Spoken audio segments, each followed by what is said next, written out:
Need teemad on olulised, et mõista paremini oma meeskonda ja mõista paremini oma meeskonna liikmeid. Et me kõik ju oma olemuselt oleme head ja me tahame meeskonnale parimat, aga paraku teinekord keskkond mõjutab meie käitumist, meie väljaütlemisi ja juhina või ülemana me peame mõistma, et miks võib-olla mõni meeskonna liige on mingil hetkel hoopis teistmoodi käitunud või panustanud.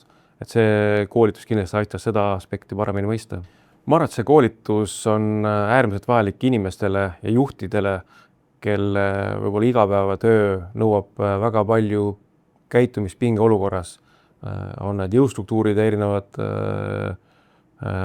üksused, Kaitsevägi, politsei, Piirivalveamet, Päästeamet, ehk siis juhid, kelle meeskonnas on võib-olla pinge sihuke tavapärane nähtus, mitte erandkord, et just selles pinge olukorras meeskond panna paremini toimima, mõista meeskonna dünaamikat paremini pinge olukorras ja ise osata juhina pinge olukorras paremini meeskonna jaoks toimida.